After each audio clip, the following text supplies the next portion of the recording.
salones.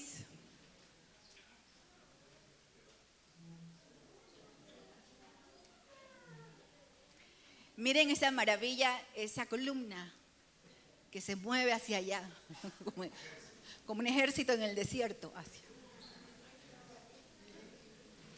En esta mañana queremos dar la bienvenida a las personas que nos visitan y también queremos saludar a algunas personas que hacía algún tiempo no veíamos y que amábamos mucho y que estamos contentos de estar en casa.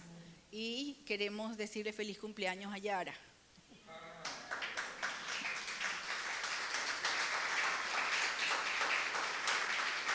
Qué bueno es estar en la casa de Dios y cumplir años en la casa de Dios.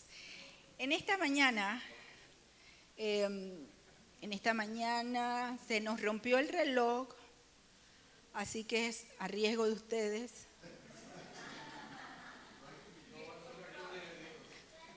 No hay filtro para... Pero hoy quiero que vayamos al texto bíblico como siempre. Y que en el texto bíblico nosotros nos vayamos a la carta del apóstol Pablo a los romanos, en el capítulo 10. Y he titulado esta reflexión, Tienen que saber. Hay una canción, yo y mis canciones antiguas, ¿no? Pero hay una canción muy, muy antigua, creo que de los años 60. O sea, no es tan antigua, no es como el siglo XVII, como los años 60. Que se cantaba mucho en inglés, en español, no sé en cuántos más, no sé si algunos, tal vez Hugo la recuerde por allá, decía, todos tienen que saber quién es Jesús. Todos tienen que saber, ¿no se acuerdan? No, ay, Dios mío, ¿verdad que ni tú, Dani? Tú sí, viste, gracias Señor, por pastor, porque alguien se acuerda. Era una canción que se cantaba mucho entre los jóvenes y se le enseñaba a los niños, todos tienen que saber, y había una especie de repetición y de coro. Y un día se las voy a enseñar para que cantemos como niños, porque lo que nos da pena cantar y nos respondamos. Y esa expresión decía la canción, todos tienen que saber quién es Jesús. Y luego iba diciendo, Él es el lirio de los valles, Él es la rosa de Sarón. Todos tienen que saber quién es Jesús. Sencillito. Una descripción sencilla de la hermosura de la persona de Jesús. Y más allá de la connotación poética que pueda tener una canción y que los niños aprendan a cantar atributos de Jesús y la belleza de Jesús, es importante, es un imperativo, por eso lo pongo con un imperativo. Un imperativo es algo que es obligatorio. O debería ser obligatorio, porque yo sé que hay muchos padres que le dicen a los niños apaga la televisión como una orden imperativo y no les hacen caso, pero bueno, esa es otra historia. Un imperativo es algo que se debe hacer.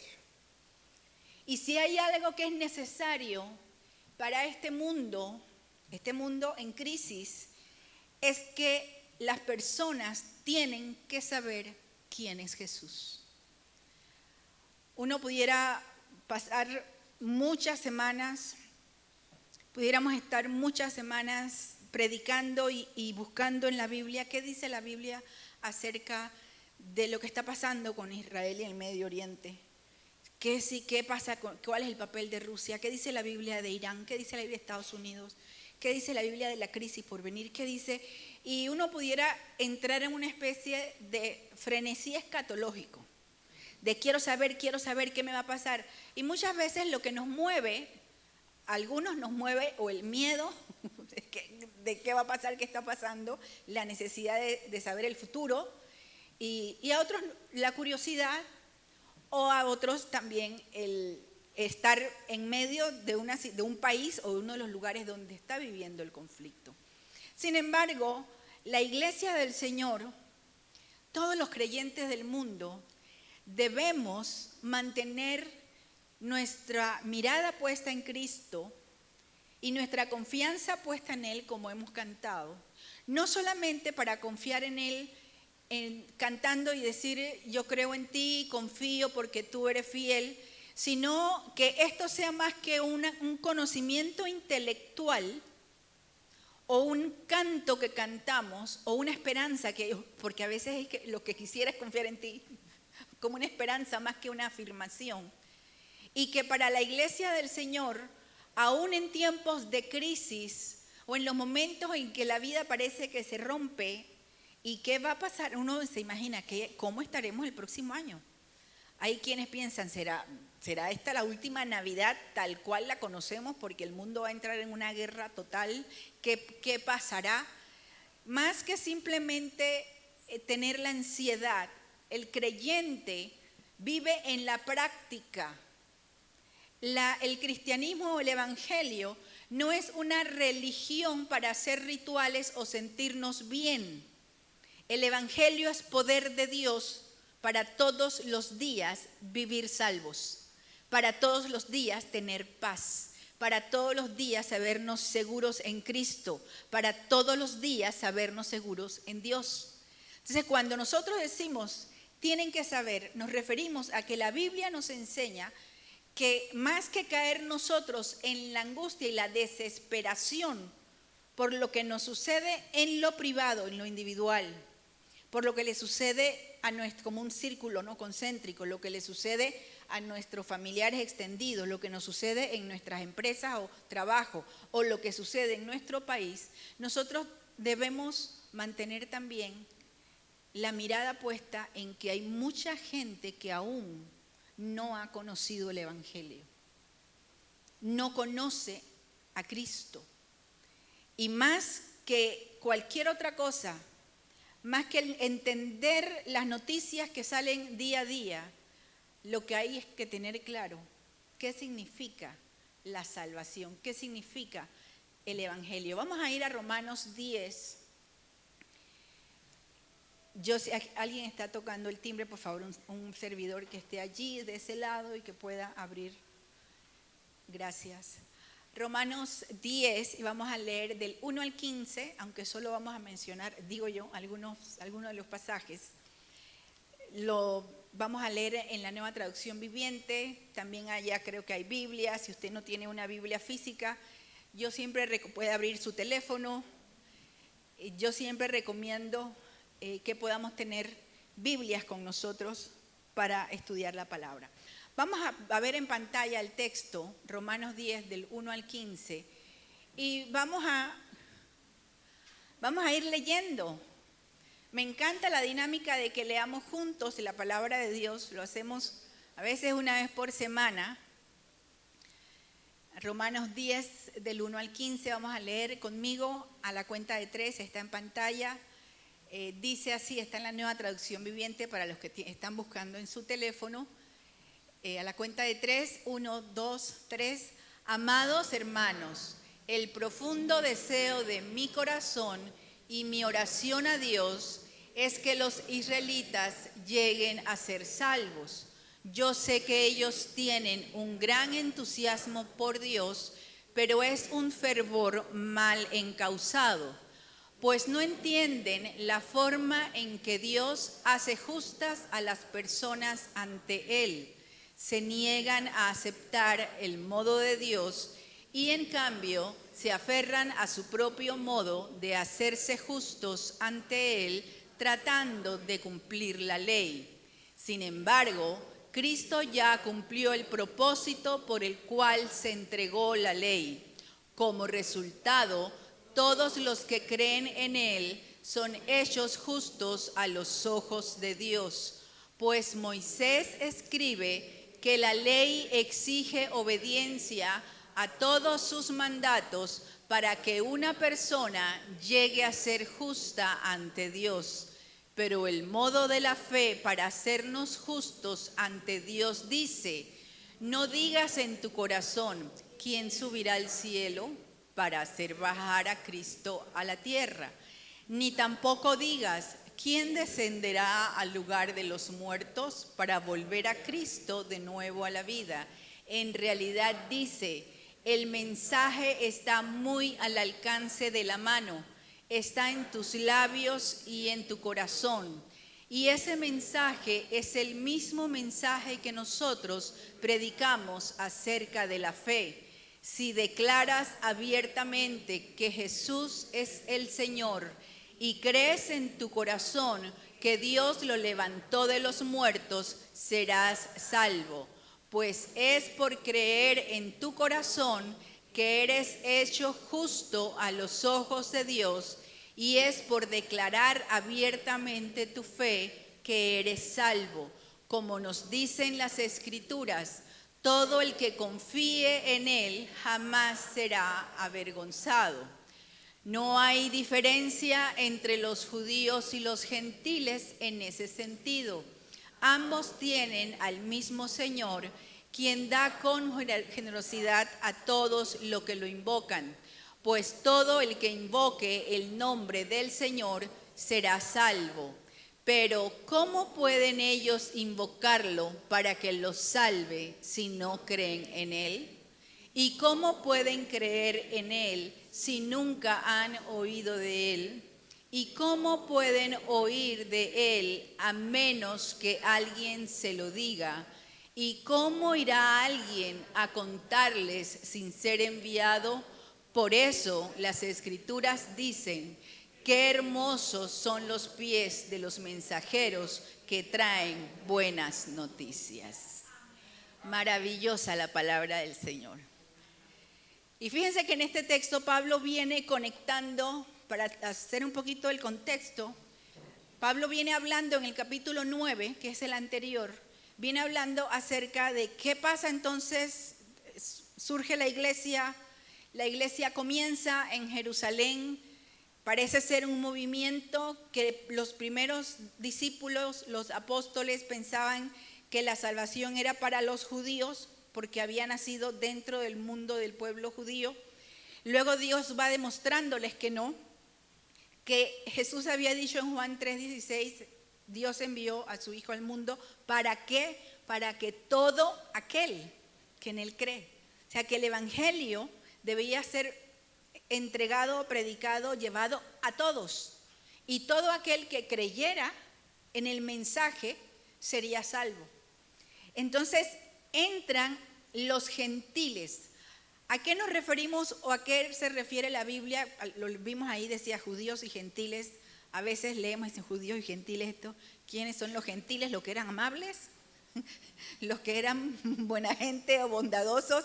No, en el tiempo del primer siglo y aún desde antes, la forma en que se distinguían de los judíos, ellos mismos, para ellos eran judíos, y todo el que no era judío era conocido como gentil.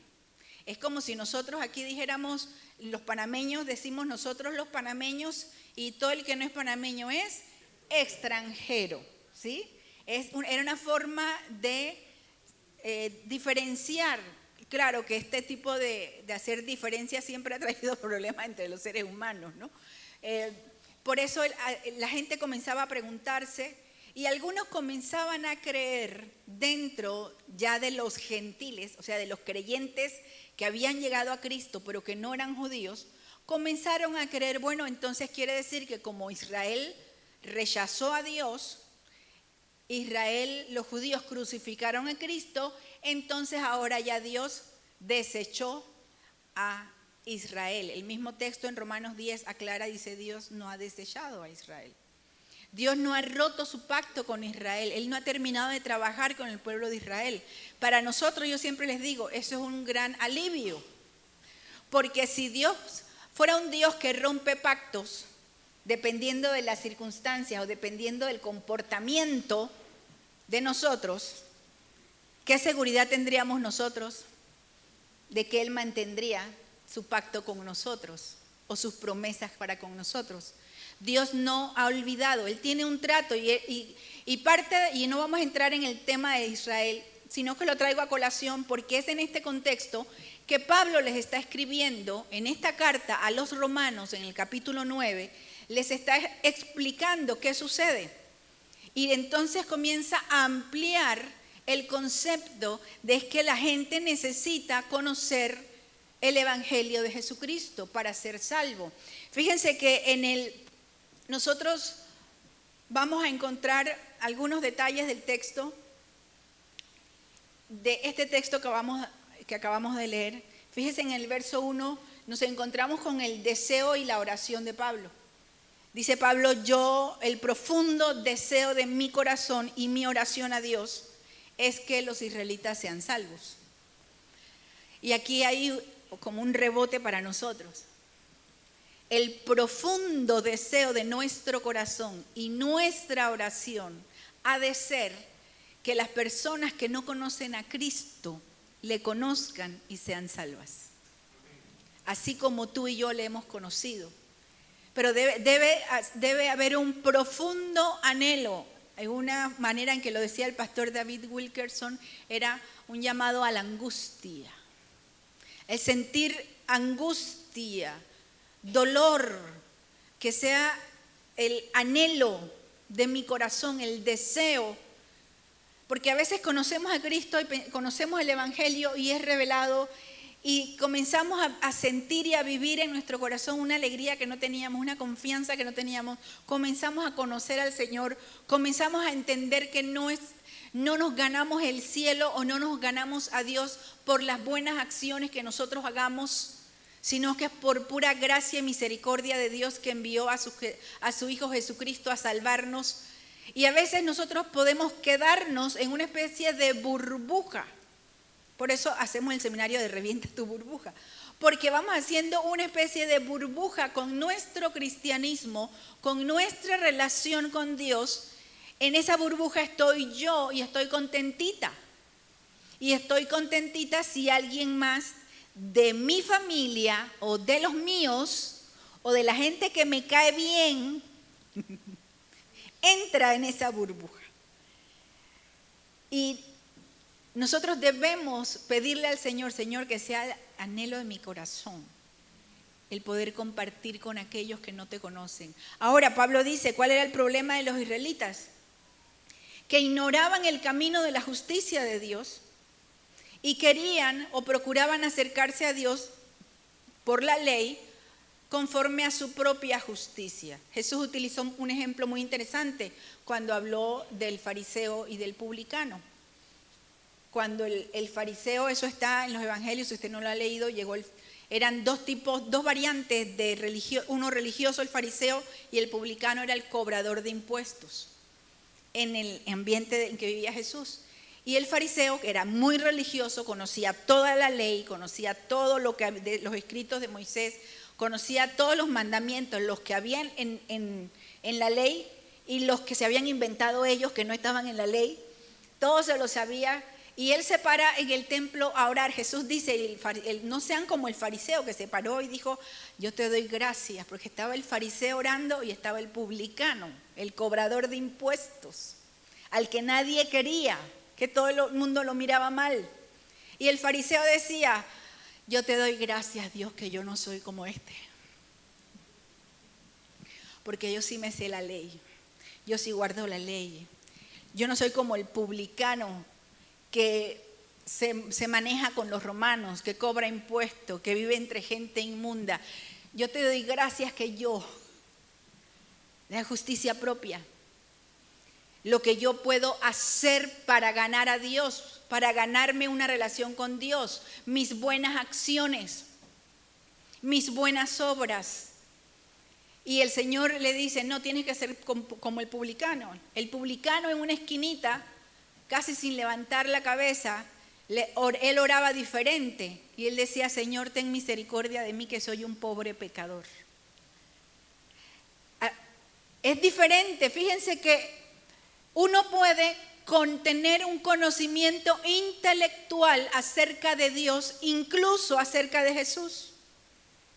Hay mucha gente que tú les preguntas, claro que cada vez menos, dependiendo del ambiente del lugar, tú les preguntas quién es Jesús, qué hizo Jesús, a qué vino Jesús, y hay quienes te pueden decir, no, si él vino y nació en Belén en un pesebre y era chiquito y después él creció y él era carpintero y después se murió y después resucitó. Se conocen la historia. Algunos te la cuentan y te dicen que sí, la conocen. Pero no es suficiente con tener un conocimiento intelectual acerca de Dios y acerca de Jesús para ser salvo. Tampoco es suficiente decir si yo creo que Dios existe, Porque tú te encuentras con personas que te dicen, sí, yo creo que Dios existe y también creo que Buda existe y también creo que Mahoma existe y que Alá existe y que son el mismo Dios y yo creo que todos seguimos al mismo Dios y que todos adoramos al mismo Dios. No por decir creer en Dios se es salvo, como un mero ejercicio intelectual. Por eso a veces uno se sorprende, aún en ambientes en los que uno dice, pero si esta persona no enseñaba la Biblia y no decía que creía en Dios, ¿cómo es que ahora niega a Dios y anda como si Dios no existe? Porque a veces el conocimiento de mucha gente es aquí. Usted puede ir a universidades en todo el mundo y las universidades más prestigiosas en cualquier ciudad del mundo, Estados Unidos, y usted va a encontrar profesores, doctores en teología que enseñan teología. Y ellos enseñan teología como materia y se conocen toda la Biblia y todas las doctrinas y cuando tú les preguntas te dicen son ateos. Enseñar teología es mi profesión, porque lo ven como un área de conocimiento. Entonces Pablo les está diciendo, el problema con los israelitas, en este caso podemos extrapolarlo y decir, el problema con la población mundial que no conoce a Dios, es que muchas veces puede tener algún tipo de información o de conocimiento o cree que por su propio mérito, por las obras o acciones que hace, va a ganarse el cielo o va a encontrar un lugar con Dios. De ahí que mucha gente piensa que tiene que ser buena, tiene que hacer sacrificios por otros, tiene que pagar una deuda a Dios, tiene que hacer tal ritual para ver si Dios me...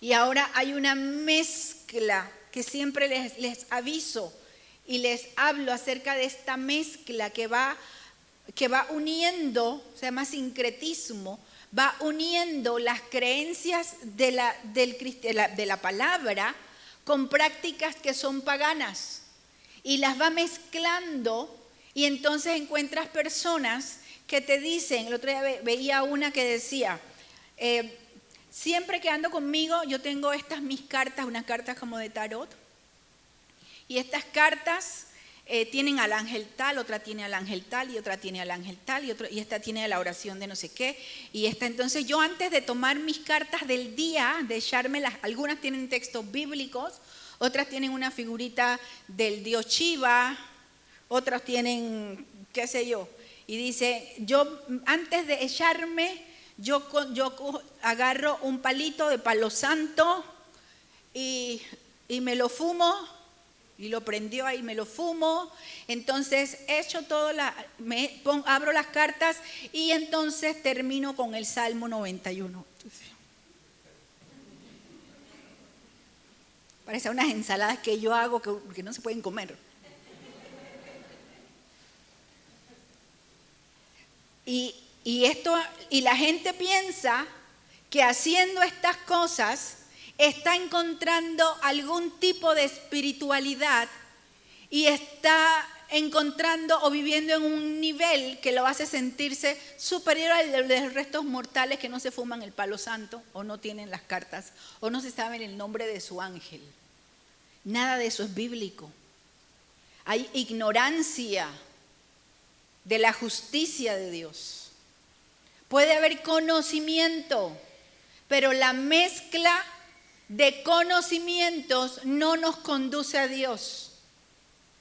La mezcla de creencias no nos conduce a Dios. Y hay quien dice, pero Erika, es que yo realmente estas cosas no es que yo las crea, pero es que esto ha venido, es como una tradición familiar.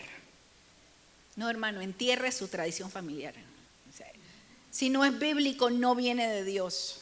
Y no opera nada espiritualmente, nada más que lo malo. Ahora, fíjense que el texto nos va diciendo cuál es entonces la justicia de Dios. Dice, Cristo es la justicia de Dios. ¿Y para qué necesitamos la justicia de Dios? Para tener paz con Dios.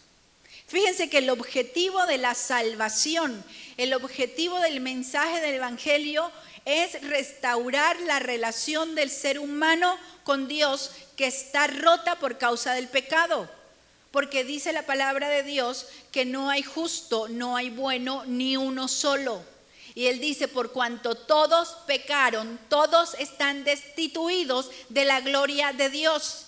No importa qué hagamos, no importa cuántas buenas acciones hagamos, nuestras acciones no compran la justicia de Dios y no restauran la relación del ser humano con el hombre.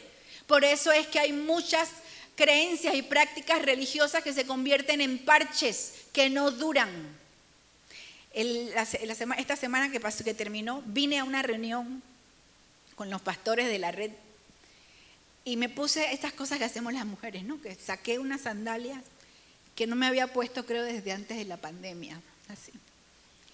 Así bajitas, me las puse. Llegué al carro, llegamos aquí. En cuanto yo me bajé aquí en el estacionamiento, y yo hago así, pero así roto, así todo se partió la suela, fue una cosa como así, automática.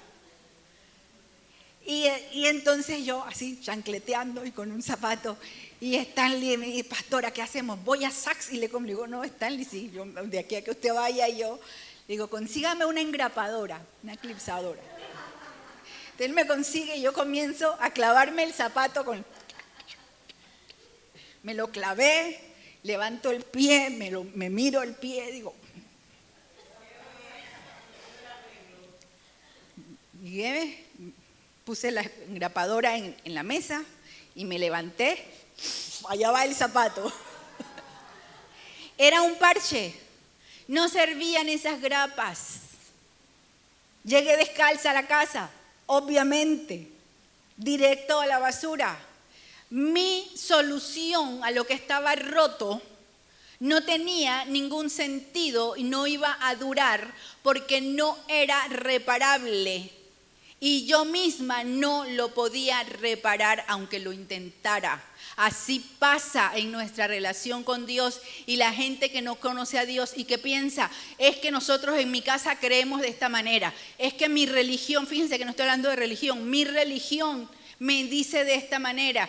Es que a nosotros nos cuesta creer en Dios porque de todas maneras nosotros siempre hemos sido una gente tranquila. O sea, no hemos necesitado a Dios, no, cero estrés. No hay justo ni aún uno. La Biblia dice, por cuantos todos pecaron, todos están destituidos de la gloria de Dios. Todo eso está en Romanos 3. Y Romanos 6:23 dice, porque la paga del pecado es muerte.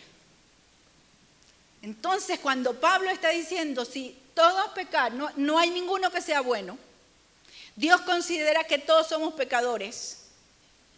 Y todos, para poder tener paz con Dios, tenemos que conocer a Cristo. Y vamos a ver que, como decía, no es solo un conocimiento intelectual. Y si me está diciendo que el no conocerle, morir en mi pecado, dice, la paga del pecado es muerte. Entonces lo que Pablo termina diciendo en Romanos 6 es, pero la dádiva de Dios es vida eterna en Cristo Jesús, Señor nuestro. Allí está la justicia de Dios. El que nosotros podamos creer no solamente con la mente de una manera intelectual, como les decía que hay muchos que creen, sino dar el siguiente paso, que es el que Pablo continúa explicando en el texto. Pablo le dice, no es como que ustedes tienen que, le pone los dos extremos. Dice, los extremos de la gente que quiere acercarse a Dios, en este caso él pensaba en los israelitas, o aplicados a nosotros. Hay algunos que piensan, tenemos que llegar al cielo, tenemos que hacer buenas obras para ver cómo llegamos al cielo y bajamos a Cristo del cielo para que Él esté con nosotros. Bajar a Cristo del cielo es una idea completamente equivocada. Jesús ya bajó del cielo. Él nació en Belén, Él vino, Él ya vino, Él vino voluntariamente, el Padre le envió. No fue que alguien hizo algo para que Él bajara. Ni todas las danzas del mundo, ni todos los rituales, ni todas las oraciones a los árboles, ni todos los rituales en todos los siglos y todas las religiones o civilizaciones antiguas de Babilonia, de Asiria, de Roma, de ninguna de estas religiones podía hacer algo para que bajara Dios del cielo. Dios envió a su Hijo en el tiempo perfecto. Y ese es un extremo. El otro extremo es, tenemos que buscar de alguna manera lograr que Jesús venga de la muerte. Son los dos extremos, ¿no? Porque no han entendido, Jesús ya resucitó. No tiene que morir otra vez. Jesús no muere todos los días. Jesús vino, murió y resucitó una vez y para siempre. Encuéntralo en el libro a los Hebreos. Murió y resucitó una vez y para siempre. Ya no es más necesario el sacrificio de Jesucristo. No tenemos que pensar cómo hago para que Jesús se sacrifique otra vez por mí. Son ideas equivocadas, distorsiones de la palabra de Dios, de quien conoce el texto pero no conoce al Señor del texto. Dios le dice, el mensaje está cerca de ti. Está citando a Deuteronomio. Cuando Moisés le dice, cerca de ti está la palabra. Está en tu boca y está en tu corazón. Pablo está citando el mismo texto y le dice, el mensaje está cerca. ¿Y cuál es el mensaje? El mensaje es el mismo, es el mensaje del evangelio. No cualquier evangelio con minúscula, el evangelio. El evangelio es un solo mensaje y es la obra de salvación de Jesucristo. Hay muchos evangelios derivados. Mucha gente que cree que puede inventar o acomodar otros evangelios. Hay quienes están tomando la Biblia y buscando cómo la acomodan para que la gente se sienta contenta y venga a la iglesia o vaya a cualquier iglesia en cualquier parte del mundo. Y a veces uno como pastor puede decir, bueno, ¿y cómo hacemos el culto más atractivo? Ah, ya sé. Que hoy, mañana, ¿dónde está Wendy, Erika? Todos se pongan aquí y nos enseñen unos pasos de aeróbicos mientras estamos danzando. Y entonces le decimos a la gente, vengan todos con zapatillas y entonces hacemos una coreografía y van a ver que se va a llenar de jóvenes así. Y vamos a tener la iglesia contenta. Otros dirían, no, Erika, mira, a la gente el gusto le entra por la comida. Vamos a tener comida todos los domingos. Y después rodamos por ahí por la escalera. Traigamos comida, ¿qué hacemos para que la gente venga y se sienta cómoda y contenta con el Dios de la Biblia? Nosotros no tenemos nada más que hacer que predicar el mensaje del evangelio. Jesucristo vino, murió en la cruz del Calvario por todos los pecados, por todos los pecadores y resucitó al tercer día. Y todo aquel que cree en Él y le invoca su nombre será salvo. Ese es el mensaje del evangelio. El mensaje del evangelio no es una religión, por eso dice, es poder de Dios. Y si yo no estoy segura de que estoy en el evangelio, de que soy salva, entonces comienzo a ver cómo empato, qué hago, cómo logro, qué más le puedo añadir, qué cosas tengo que hacer. O me voy al otro extremo, como yo sé que soy salva, yo puedo vivir de cualquier manera. Porque total, ya Dios me conoce, Dios me entiende, Dios me salvó. Y cualquier cosa, yo sé que para las finales, Él me va a salvar. Vivir así es muy temerario porque ignora la justicia de Dios. El mensaje del evangelio es uno solo. Y Pablo les dice, es que ignoran. Ahora, ¿cómo se es salvo entonces? Pablo explica de una manera, con unas frases muy sencillas que a veces nosotros, por ser tan sencillas, nos cuesta entender, porque pensamos a veces que no tiene que tener una relación con Dios, tiene que ser algo complicado, intrincado, misterioso, místico. Debe implicar algún tipo de ceremonia con velas, no qué sé yo. Las cosas que, señores, les digo a los padres de familia, paréntesis bien grande. No caigan en el error de hacer que sus niños, no sé por qué digo esto, pero whatever, practiquen el Halloween y todas estas cosas. No caigan, porque hay quienes, eso es un pasito, la gente dice, ay no, pero es que es una cosa de inocencia de niños. No, no es cosa de inocencia de niños. El evangelio no es una religión mística, ni está compuesto por encantos ni encantamientos. Ni si Jesús dijo, Pablo dijo, si viniera un ángel predicando un evangelio diferente, no le creas, aun si fuera un ángel. Usted sabe cómo han comenzado o cómo se sostienen algunas de las grandes religiones que atrapan masas y que tienen masas de gente en el mundo, y que muchas iglesias cristianas dicen, sí, es que ellos son cristianos. El fundamento de su fe y de su teología es que recibieron su evangelio porque un ángel se lo reveló a otra persona. Y que bajó un ángel y le dijo algo parecido a lo que está aquí, pero que había que añadirle. Y en casi todos los casos, el ángel que se les aparece les dice, está bien lo que está aquí, pero te falta tal cosa que no está aquí. Mensajes del diablo. No caiga en eso. Es sencillo la manera de ser salvo. Dice Pablo, hay que creer en el corazón. Y fíjense lo que decíamos hace un momento, entonces creer, decir yo creo es suficiente. Pero es que creer solo con el intelecto acá y entender y decir, si es que yo entiendo lo que hizo Dios, yo entiendo, y lo dejo aquí, no salva. Dice creer en tu corazón.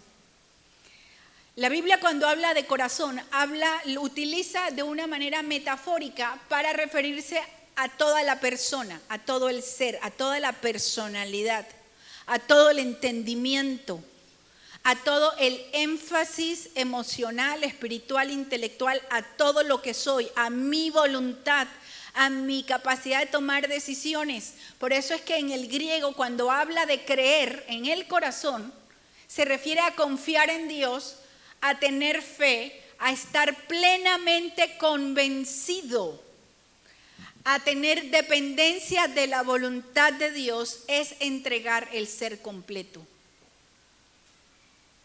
¿Cuántos de nosotros le hemos entregado el ser completo a Dios? ¿O cuántos de nosotros decimos, sí, yo me voy a entregar completo? Espérate, Señor, déjame, pongo acá esto, ahora sí, Señor. Decía, pero eso que está allá es mío. Y nosotros nos sonreímos. Pero ese tipo de razonamiento ha evitado que personas se acerquen a Dios y se mantengan en Dios. Porque intelectualmente creen en Él, pero no están dispuestos a entregar el ser completo. Y hay quienes dicen, sí, es que yo tengo una relación con una persona o una relación de este tipo que no le agrada a Dios, ni me conviene, ni es lícito y tal cosa. Eso vamos a dejarlo ahí. El Señor sabe cuándo. Él se va a encargar de eliminar eso de mi vida. No, porque es que no estoy dispuesto yo a la entrega completa de lo que soy. Si es que el Señor entiende que yo primero, uno de los grandes errores de muchas personas que hemos conocido a lo largo de la historia, es que, no sé si les ha pasado, usted invita a alguien a la iglesia o le invita a conocer al Señor y le dicen, mira, es que yo creo en Dios y yo sé que yo tengo que cambiar. Cuando yo cambie, cuando yo deje esto y esto y esto, cuando yo sea una mejor persona, cuando yo no insulte a mi mujer o a mis hijos o whatever, entonces yo voy a ir con Dios. No funciona así. Ven, cantábamos hace un momento, ven tal como estás, porque nadie te puede cambiar todas esas cosas, sino solamente el poder de Dios operando en nuestras vidas. Uno tiene que creer en el corazón, creer con tu corazón, dice Pablo, tienes que creer con tu corazón y tienes que, además, dice, el que cree en su corazón y que el que confiesa con su boca, Fíjense que a veces uno reduce, a veces uno hace llamados para aceptar al Señor, aquí, en cualquier parte del mundo. O de persona a persona evangelizamos a alguien y le decimos, ¿tú crees en el Señor? Sí, confiesas con tu boca que Jesús es en sí, y uno dice, salvo. Pero más nunca, nada que ver, ni nada con Dios, ni nada. Y uno dice, ¿pero qué pasó? Que a veces nosotros lo ponemos tan simple que pensamos con que alguien diga sí, sin tener el componente de la entrega. Primero, si crees en tu corazón. Y segundo, confesar con la boca no es decir un sí simplemente, sino es una responsable declaración pública de que Jesucristo es el Señor, es Dios. Fíjense que el énfasis que hace Pablo, me encantaba un comentario que estaba estudiando que decía, un comentarista de hace varias décadas, que desglosa el griego en el original, y él decía, el asunto con confesar, declarar públicamente que Jesús es Dios, para los judíos era tremendo problema, porque ellos precisamente no aceptaban que Jesús era Dios. Y para los gentiles, quiere decir para los que no eran judíos, reconocer que Jesús es Dios implicaba tener que dejar de adorar a todos los otros dioses que adoraban. Entonces, por eso es que la piedra de toque de la salvación es reconocer que Jesucristo, no como dicen algunos, fue un gran maestro, fue un gran profeta, fue alguien importante y relevante, o como dijo un ignorante en estos días, el primer revolucionario contra el imperio español.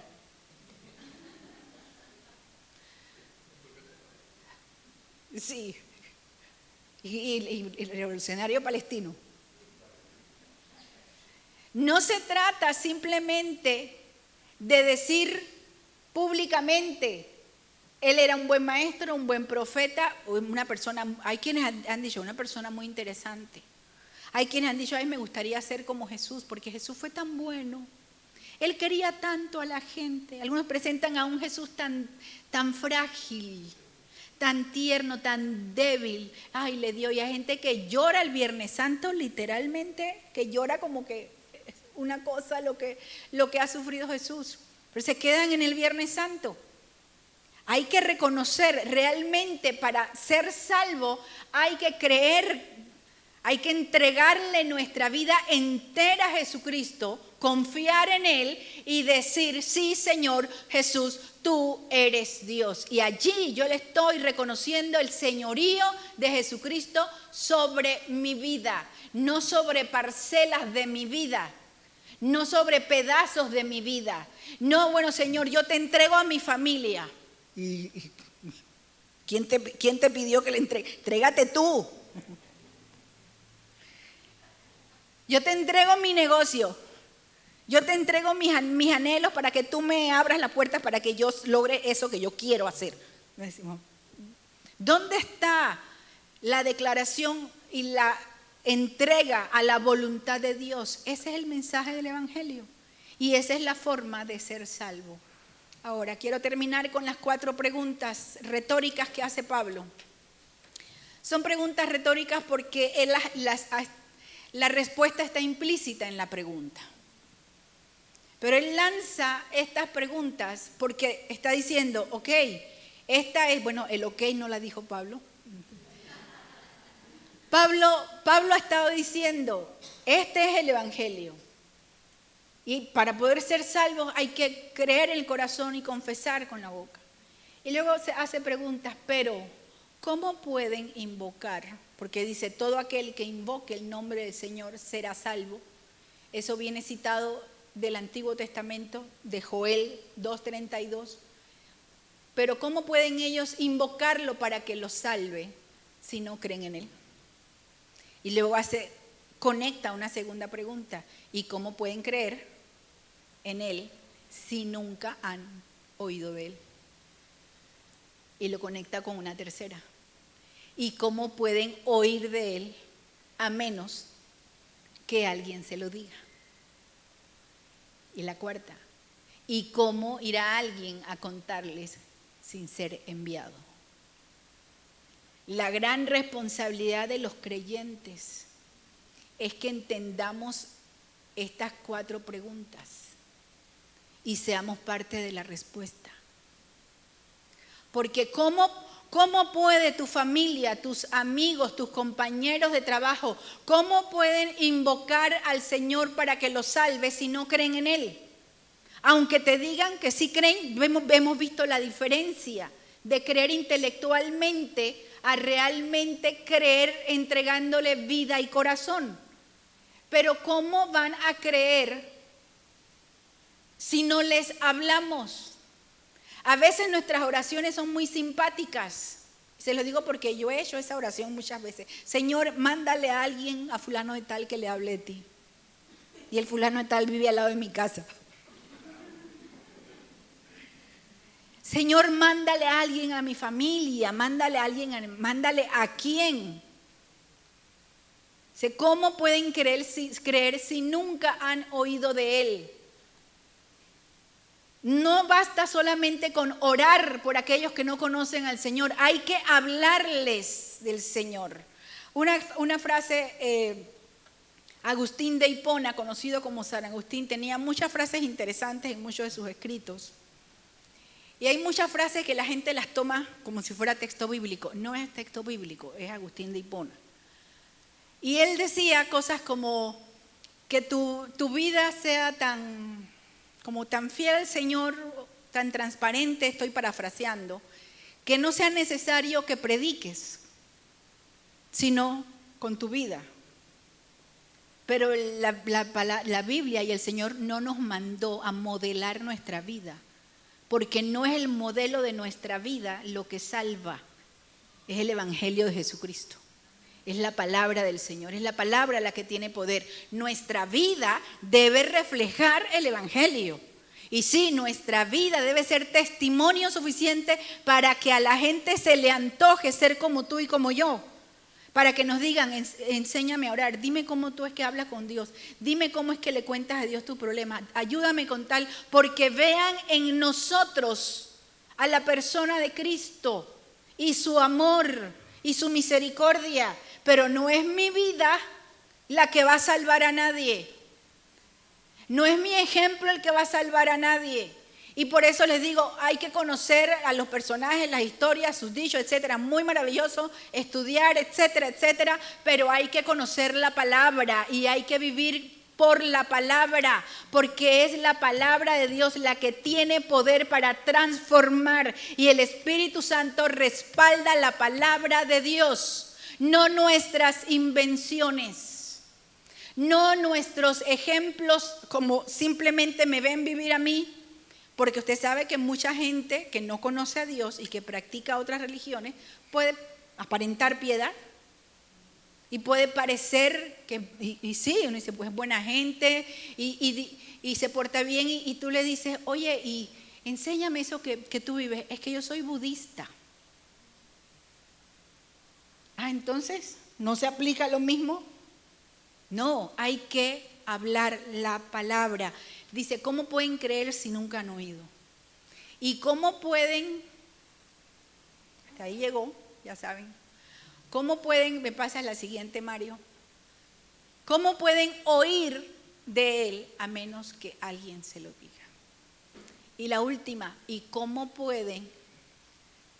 La última, ¿cómo irá alguien a contarle sin ser enviado?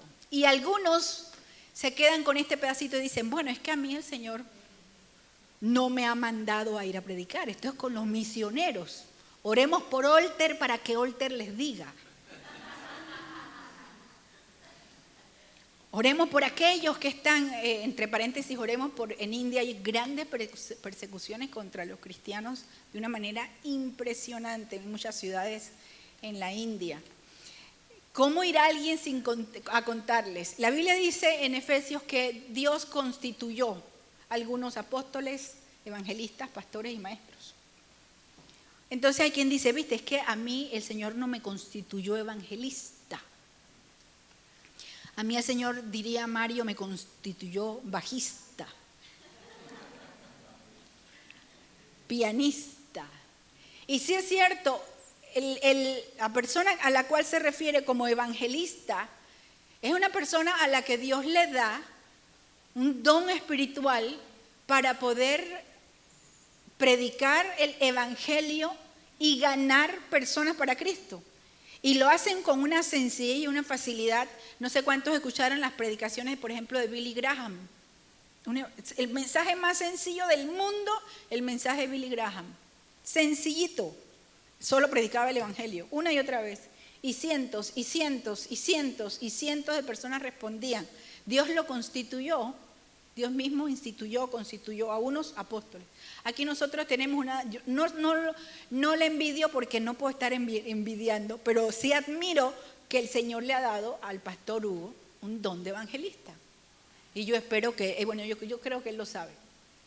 Pastor Hugo tiene ustedes no sé si han dado cuenta, cada vez que hay alguna actividad, alguna situación que sea de evangelismo, yo le digo, Pastor Hugo, usted predica. No es porque yo le esté sacando el cuerpo para no hacerlo yo, es porque hay que reconocer los dones que Dios ha dado a la iglesia. Es cierto, pero también es cierto que Dios a todos los creyentes nos ha comisionado para predicar el evangelio.